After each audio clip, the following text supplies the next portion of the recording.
What is going on? You have reached the Samplers Podcast at thedaydreamsound.com, where we focus on all things samplers and music technology. And for this special episode, a career in music.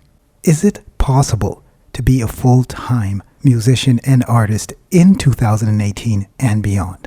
This is what we'll be discussing today. But first, I'd like to thank you for joining us here at thedaydreamsound.com. And with that, let's get on with it.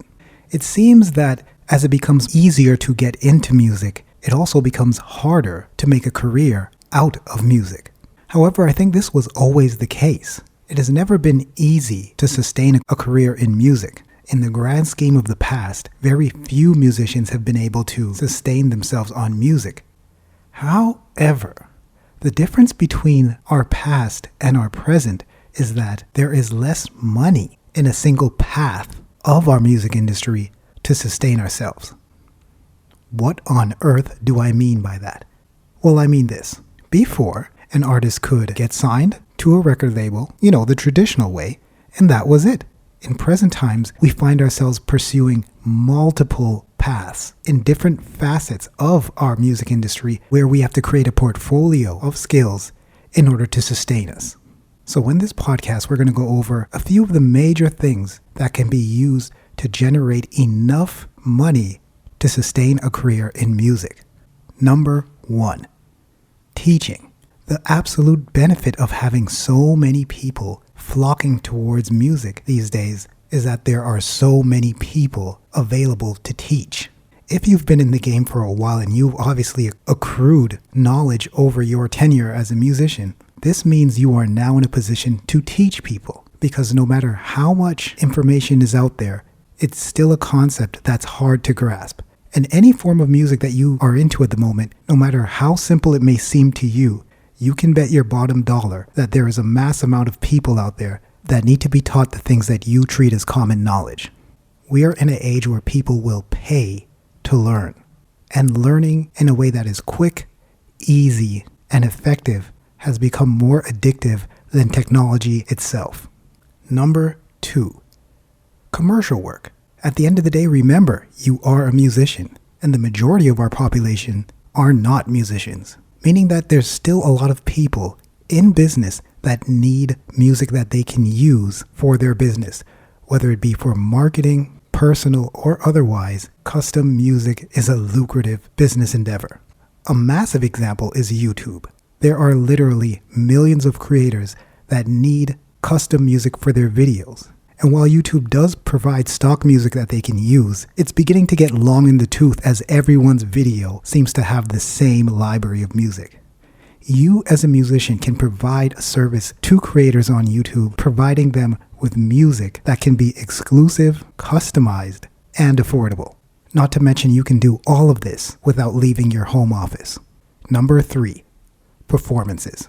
In any scope, performances is probably the most lucrative endeavor you can take on as a musician. Live music has yet to be cracked and has had no alternative competition over the years, from the beginning of time till now. People still want to hear live music. And just as important, they're willing to pay for it. Whether you are performing as a band, performing as a soloist, performing on the street, or DJing, your weekends and evenings and mornings can be used to provide music to the public at large. This is an incredibly effective way to sustain yourself as an artist. Number 4, and while it seems like it's a dwindling option to make money, selling your music is still a viable way to add to your overall revenue portfolio. Remember, as an independent artist, you can own 100% of your music. And if you're a band, your band can retain complete ownership of your music, which entitles you to more revenue on a whole. If you've done the work to promote yourself and market yourself, you would have also created a group of people that want to hear your music. Not only that, this group will also spread the word about your music and tell people about your music. Over time, as your catalog of music grows, so will your revenue.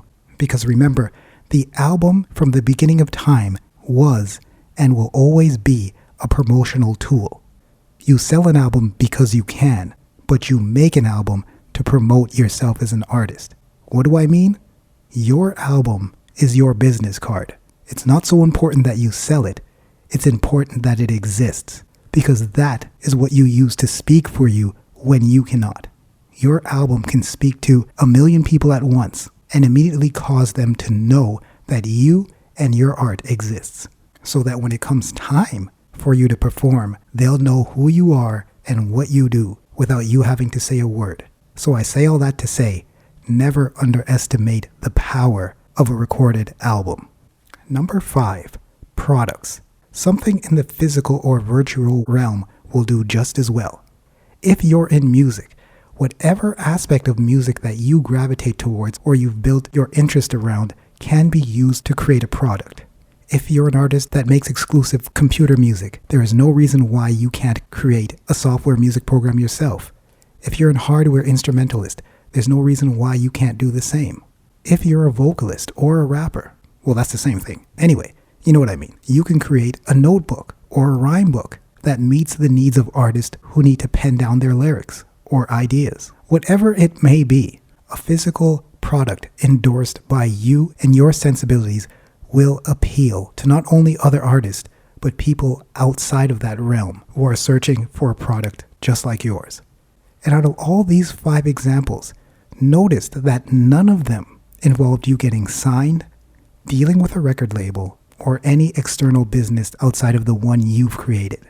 So is it possible to be an artist in 2018 and beyond? Absolutely yes. There's no reason why not, outside of hard work.